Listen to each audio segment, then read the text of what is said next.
Hello everyone, and welcome to Retro Brick Reviews, where today we'll be going back in time to take a look at LEGO Cuusoo Set 21103 Back to the Future DeLorean Time Machine. This set released back in good old 2013. It included 401 pieces, 2 minifigures, and retailed for about $35 in the United States upon its initial release. Now, if my calculations are correct, this review will be released on the same day as the release of the new LEGO Creator Expert Back to the Future Time Machine set. And with the nature of what this franchise is about, to me, it only made sense to double back and take a look at the very first Back to the Future set that we have to thank for everything that has come since from this theme, and for quite a few trends in LEGO in general in the last decade. So, without any further ado, let's begin taking a look at this set, created by fans through the power of love. So here we have LEGO's very first DeLorean time machine, a model that is definitely not perfect, but in my opinion just has a lot of charm. Starting up at the very front, you have the front bumper and headlights, which you can see is actually a 7-stud-wide build, an interesting change up from how LEGO normally does things, but I think it does work very well for the proportions of this model. You can also see that we have the hoses at the front connecting up, and I do really like that build with the little nozzle pieces. Obviously, it's nothing complex, but having those going into the binoculars, it looks very correct for what the car in the movie looks like. Moving back, you can see the windscreen, or perhaps the lack thereof would be more accurate, because there's no actual plastic piece in there. You just have the 2 struts that are made to represent the shape of the windscreen, and then that space is just completely hollow. Which I'm fine with. I would prefer having this than if they just used a prefab windscreen piece that would have the wrong shape. And yeah. That said, while that's something that I think is very acceptable, something that definitely isn't is the elephant in the room, the thing this set has gotten flack for the last 9 years, that hood. And, look, there is a reason for it. It's a bad reason that I don't think justifies it at all, but it's not like the designers were just completely insane. We'll go into why that is in a moment, but as for right now, just looking at this on the Back to the Future 1 iteration of the time machine, and just how this completely destroys the sleekness of the DeLorean, there's really only one thing I can say about this hood design. What the hell is that? And yeah, it's best we just move on from there to another really well done part of the model, the doors. Now, the gull-wing doors are a very important part of the DeLorean, perhaps the most iconic part of all in terms of the actual model of car, and they are done pretty simply, but somehow pretty elegantly as well, where you just have these little clips, the door is clipped on as well, just a simple brick build, and it folds up. Nothing complex at all, but it works really well, and it totally captures the look of the gull-wing doors from the movies, and from the real-life automobile. So, yeah, just a simple design, but I'm of the opinion that a simple design is great if it works well, and this works really well. Continuing to look at the side, you can also see that you have the hose going all the way around each side, where you can see that it's 2 of these pieces just connected up in the center. And then after that, moving more toward the back, you can start to see some of the tubing around the DeLorean, which here is represented by metallic drum-lacquered silver grate pieces, and while I really love the color, that piece really doesn't work for the shape and appearance of that tubing in the movie. And if you couldn't guess, all of this is mirrored around the other side, both the positive and the negative.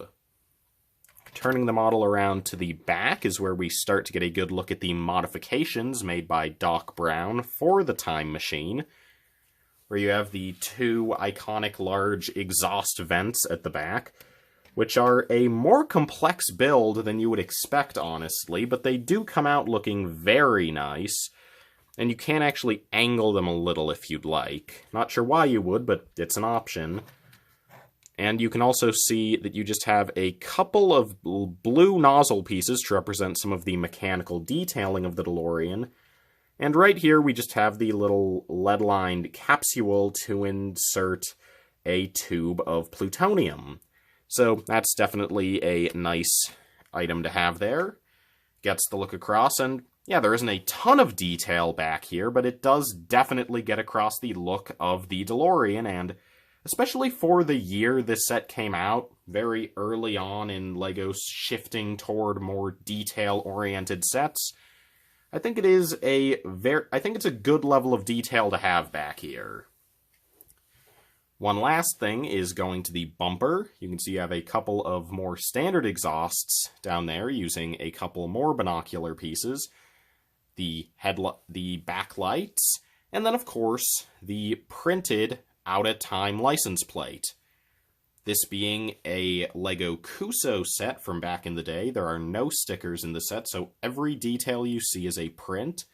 That is a fantastic new print that has stayed exclusive to this set and likely will forever.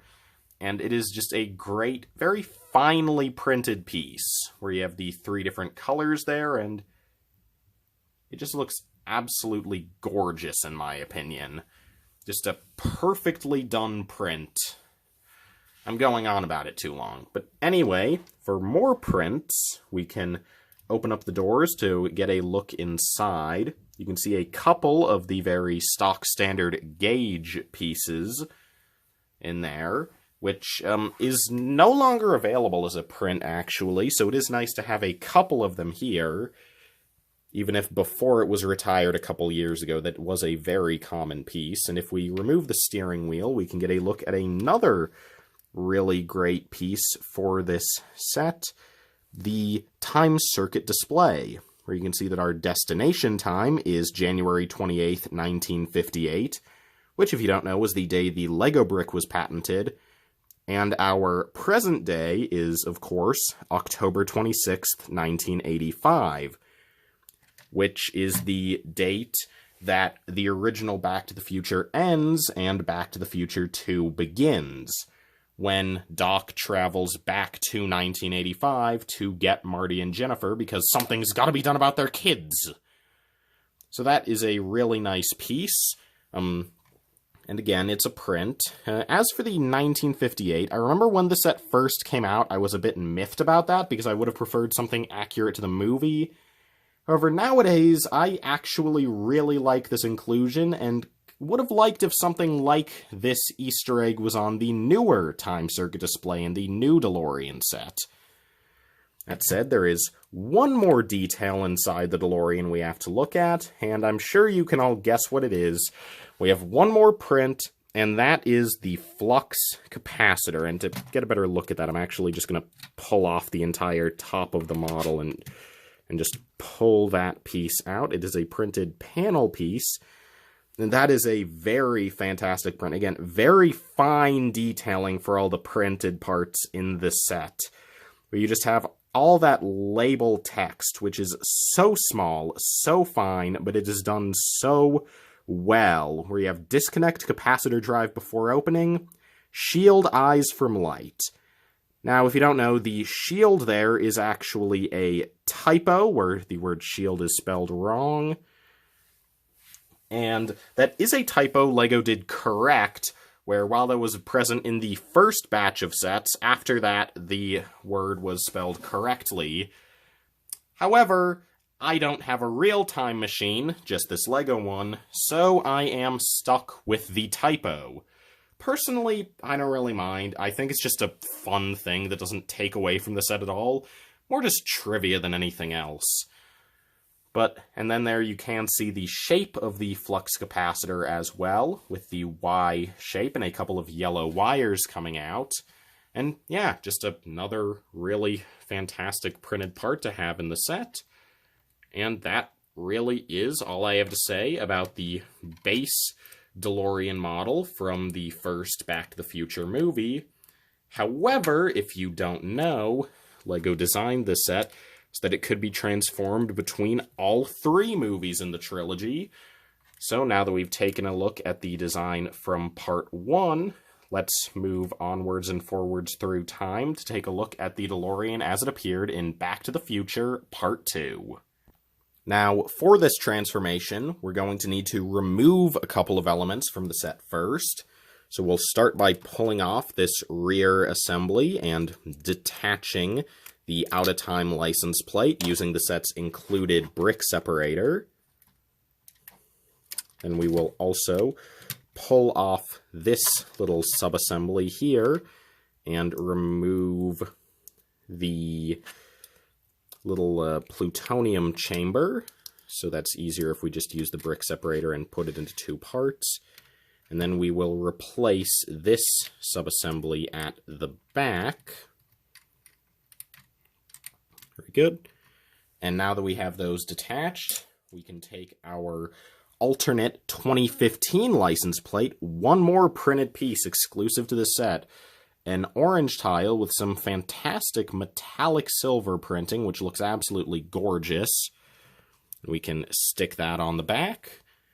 We can take this build for Mr. Fusion and attach it on here. And then there we go. That is our Back to the Future 2 DeLorean time machine. And I haven't mentioned it before now, but this set is really large by LEGO car standards. Including the wheels, it is 10 studs wide. So you really aren't going to be able to use this set on any of LEGO's road systems. So while that is unfortunate, if you want to include this in city displays, I'm of the opinion that where we're going, we don't need roads. And indeed, we can fold down all of the wheels on this model, and we can take a couple of these clear brick assemblies that LEGO provides in the set, attach them at the bottom, and now we have our flying DeLorean time machine as well. So that's a really fantastic play feature to include. It's really the main play feature of the set, and I think it was really well executed for it. I mean, it's a very simple feature, but it just totally works fantastically well. It looks exactly how you'd want it to. I just really love how they did the flying time machine, and not really much else to say on this iteration of the model. It's a great alternate to have. I really adore that new license plate print at the back. I think that the Mr. Fusion looks perhaps a bit off, a bit too blocky, but that could really be said about a lot of parts of this model, especially around the back here with some of these areas. So, and honestly, that's just a product of when this set came out. Like, again, this is a set from 2013. This was really just at the start of LEGO doing detail-oriented sets, and I think that for the year, this is a really fantastic effort. And in some respects, I do think it still holds up today, though I would love to see a new DeLorean time machine set get released at minifigure scale so that we could see a full update to see how LEGO would improve on some of the rougher spots of this set. That said, we do actually have one more transformation for the DeLorean time machine to turn it into the time machine we see in Back to the Future Part 3, so let's get to that now. First things first, we'll be returning the car to driving mode, and one thing I should mention that I haven't yet is that if you can't tell, we actually have no wheel arches on the DeLorean. The wheels fully stick out, and instead you have the tubing on the sides acting as sort of pseudo-arches. Which, while it's definitely not super accurate to the movie or the real-life car, because obviously the DeLorean did have wheel arches, I do think it is an acceptable compromise to make for the scale of this model and to fit in all the details you need. I don't think it's a super pressing issue, and I think that having the tubing going around the wheels definitely helps a lot in that respect. It creates, it sort of creates the illusion that there are wheel arches. Good design there. But anyway, to transform this into the Back to the Future Part 3 time machine, the first thing we're going to need to do is remove all 4 of the wheels around the time machine. After we've done that, we're going to want to discard our 4 gray wheel pieces, but keep the Technic pins and keep the rubber tires, but we're going to replace those light bluish gray wheels with these red wheels that are meant to mimic the white wall tires the DeLorean has at the start of Part 3. So we'll swap those out now. With these installed, we're almost ready to make the trip back to 1885, but there's one more thing we need to do first. You may remember how I said earlier that there was a somewhat flimsy but still existent reason behind the horrible shaping of the hood here, the staircase hood. It's a terrible design, but what we do here is we take our trusty brick separator, and we remove this 1x4 tile up at the front, and onto those 2 available studs, we can stick on this subassembly that is the replacement part pack for the time circuit control microchip that is built by the 1955 doc in Part 3. And with that at the front, I mean, the hood still looks bad, but at the very least, like, I can kind of understand what they were going for, because they wanted the slope while still being able to attach this piece on the front, and with it on the front, it definitely distracts from the very ugly hood shape. Personally, I would have preferred, honestly, if they had to have this and we couldn't have any kind of sloped build for the hood, I would have preferred if the bonnet was completely flat instead. While that definitely wouldn't have been super accurate, I think a flat bonnet DeLorean would have looked much, much better than the staircase hood. But either way, I do think this parts pack is nicely done. I'm not too sure about the orange color, but I think all the parts on top are pretty well executed.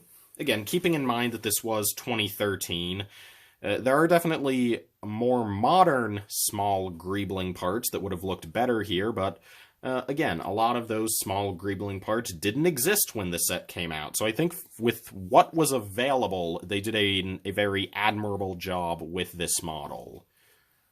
Which I suppose is overall what my opinions on the set boil down to. It definitely, from a modern standpoint, it has flaws, but the set really is a product of its time. Ironically enough, where a lot of the building techniques were pretty revolutionary for when they came out, and even just in general, back in 2013, it was completely unheard of to get a LEGO set based on a totally inactive franchise. Back to the Future had nothing going on in 2013. There weren't any current movies to tie sets in with, like Indiana Jones, for example. There wasn't anything going on at all. This was a fan project that reached support and LEGO decided to make, and it was the first of its kind, but certainly not the last. Following after the success of this set, we've seen a lot of LEGO sets following in its stead of being sets, sometimes more targeted at adults, based on dormant, iconic franchises, purely because they're iconic. At first, we started seeing them primarily through Cuusoo and ideas, such as the Ecto-1 from Ghostbusters that released the following year, but more recently we've gotten a lot of sets in this vein, and in addition to getting them based on dormant properties being revolutionary, also just the idea of doing a set that bridges the line between being a big collector's set and being a kid's playset, because really, this isn't really a typical LEGO collector set, because even back then, UCS sets were very detailed, very big. This is $35. It's minifig scale. But on the same token, it's larger than any other LEGO car at the time. It's much more detailed than any other LEGO car at the time. Really, this feels like a very early attempt at what LEGO's starting to do now with 18-plus sets, if we're being honest. So, yeah, I think that in a lot of respects, the set is ahead of its time, while also in other respects being a product of its time. So I definitely really do respect this set a lot, even if it does have definite flaws, primarily the staircase hood, but there are a few others, like I'm not a huge fan of the metallic silver grates toward the back, and if you couldn't tell during this review, a lot of parts on the set are somewhat flimsy, especially the hoses along the side and the big vents at the back. Those come off very easily. They're not very sturdy at all. So that's an issue, but again, those are problems, and they are definite problems, but I think it's admirable what LEGO's able to pull off at this scale, at this price point, and most importantly, at this time. And we have a lot in the last decade of LEGO to thank for this set. I mean, probably the biggest one, thinking about it, is the LEGO Harry Potter revival, where LEGO Harry Potter has become one of LEGO's biggest themes, even though we had one poorly performing spin-off movie in 2018, and that's that. And since then, that theme has gone completely under its own steam, and if it wasn't for this Delorean time machine, there's a good chance that LEGO would never have even tried that.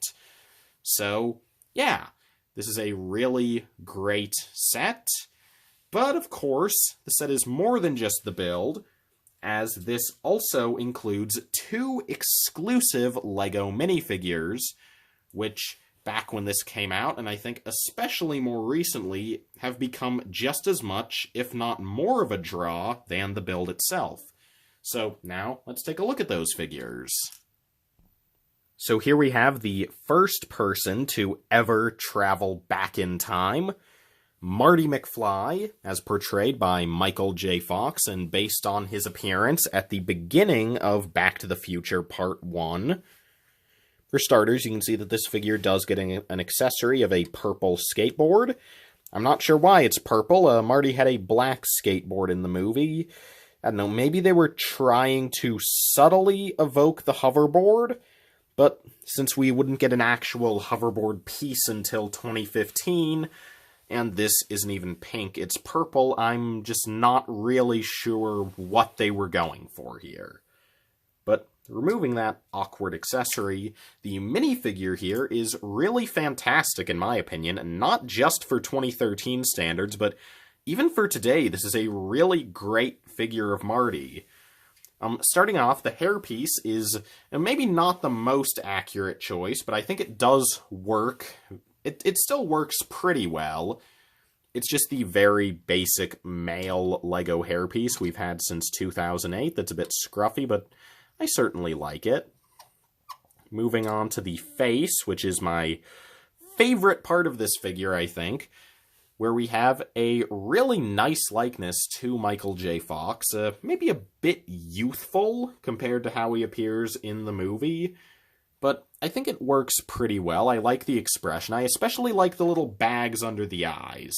I think that honestly sells this print more than anything else, and that alone really does make this look like a LEGO Michael J. Fox, in my opinion, because I think a lot of LEGO likenesses to actors fail when they get to the eyes, where something's just not right with the subtle little details around those very simple black dot eyes, and this figure definitely did it right. Turning around to the back side of that head, you can see the alternate face is pretty frightened. And I'll be honest, I don't like this print as much, mostly just because I'm not really sure why this expression is what they went for Marty. I feel as though the best choice for an alternate face would be a more confused look. Maybe something kind of in line with the expression he makes on all the posters for the trilogy? I don't know, but like, this is still a good print. It still does work. I'm just not really sure why this expression was chosen for Marty, outside of it matching with Doc's alternate face. Spoiler alert, I suppose. But moving down to the torso, we have another really fantastic print, and just a very detailed print, where we have the 4 different layers of clothing, where we have the red life preserver vest, the blue jeans jacket, his white shirt, and at the very bottom we have his t-shirt, which here is depicted in dark red. And I think all of those pieces of clothing are pretty well detailed for the little bits of each of them we see. And turning Marty around to the back, you just have the continuation of the detailing of his red vest. And I mean, there isn't too much else to say about this figure. No leg printing, but I don't think it's necessary. And obviously, this figure is long before they could have done any sort of double-molded arms to represent the two-tone sleeves of his jean jacket. And even then, I don't think that's a super necessary detail, so yeah, I really do love this figure. Again, it's simple. It's just a new printed head and a new printed torso. But really, I think that if those elements are done well, that is absolutely all a minifigure needs to look fantastic. And here they're both done super well, and again, like, especially nowadays, when so many minifigures just have reused face prints that do not work for their characters at all, getting a really nicely done Michael J. Fox face print for this front expression is just really fantastic to get, in my opinion. A great minifigure. That said, while Marty is a great figure, I think my favorite of the two in the set would be Doc Brown. Where, starting off, you can see that Doc has a white hairpiece, which is the Vampire Widow's Peak piece. After all, the set came out before LEGO introduced the dedicated Doc Brown hairpiece in LEGO Dimensions in 2016. We're about 3 years off that point in the timeline, so instead we get this recolor, which, I'll be honest, I don't think looks bad at all. I mean, obviously the new piece is better, but this still works for Doc Brown, in my opinion. It was also neat because the summer of 2013 was the very first time LEGO ever made any white hair pieces. So just for that alone, this was a really neat figure to get. And obviously very necessary for Doc. You can just see the shaping of that all around. The face print is another really well done one, in my opinion, perfectly capturing the look of Christopher Lloyd as Doc, where you have the eyebrows, which are sort of two-tone. You have the very wide-eyed expression. You have a few wrinkles, but not too many. Yeah, just a really great face print. I think the excited smile fits Doc really well. But that said, unlike Marty, I think I do prefer the alternate face on Doc, because while both are really good, this is just such a funny expression, and it's such a perfect fit for the character. There are a few scenes where this works for, but I specifically think of back in 1955, when he's up on the clock tower and he's trying to attach the cords together. And then there's the one and then when he tries to tug them together, the one comes unplugged and just starts dangling on the pole. And he screams, and he makes this exact face. So I really adore this alternate print. I'm really glad that they kept it for the Dimensions figure.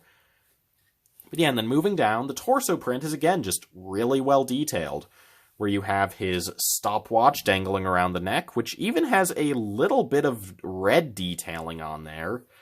Not a full time, but it is really neat to get any sort of printing there at all. You also have his Hawaiian shirt underneath the radiation suit, and again, just some really fine detailing going on there. As well as a little belt and just some creases. Around the back, you have the big hazardous radiation symbol. Just some more creases. I mean, again, not too much to say about these figures. They're not super complex, but I think that for what they get, LEGO did an absolutely incredible job with these minifigures. And I can understand why they really are a drive of this set, because while the Delorean model definitely is dated in some respects, these figures really aren't. They really have stood the test of time. Doc maybe a bit less so, because there is the Dimensions version with that upgraded hairpiece, but even then I do think that this figure still looks really nice for what it is. I think that hairpiece works, even if not as well as the newer one, and I think that face print and torso print are absolutely phenomenal.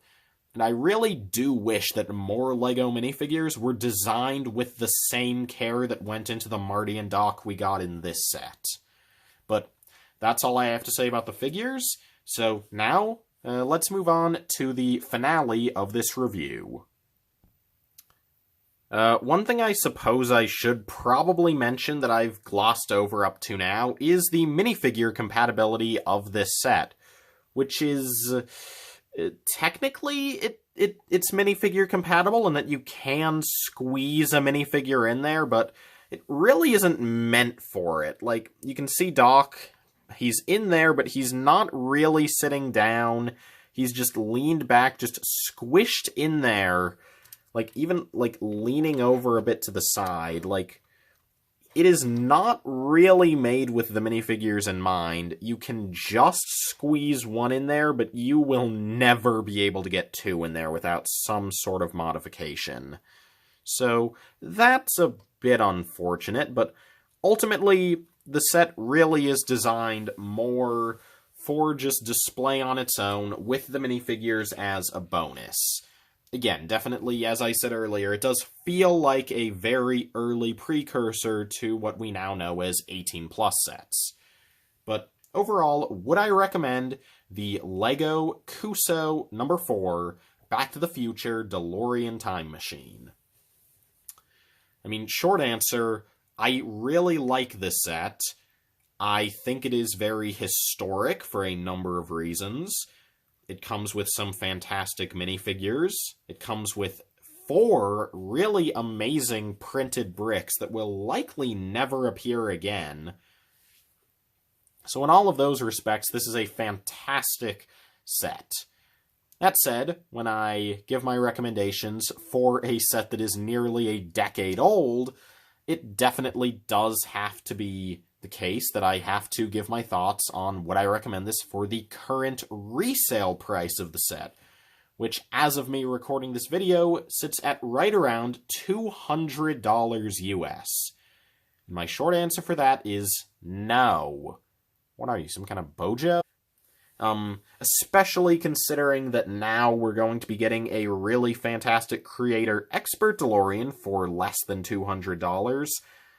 That is just a terrible deal for getting this set for $200. Now, I do imagine with that new DeLorean out, the after-sale price of this set might drop somewhat, but even then, it'll still stay fairly high, generally. Personally, I would never pay anything above $100 for this set, and even then, that is a lot. I don't know, maybe if you're a big fan of Back to the Future and you can find this for, I don't know, $60 or less, just get really lucky, maybe get a version out of box. I mean, I think with a set that has no stickers, as long as it's 100% complete, there really isn't anything wrong with getting a used copy. So if you can find that, I definitely would recommend this set, but otherwise, you're probably best just moving forward with the timeline and picking up the new one. There is a lot great to the set, though, so even if you don't end up adding the set to your collection, I think it's always great to double back and take a look at what came before, because there is a lot good here, And this has done a lot of good for the future of LEGO on from this set for the last 9 years, and presumably for years to come. So thank you all so much for watching this video, and for right now, this is Retro Brick Reviews, reminding you that if you put your mind to it, you can accomplish anything.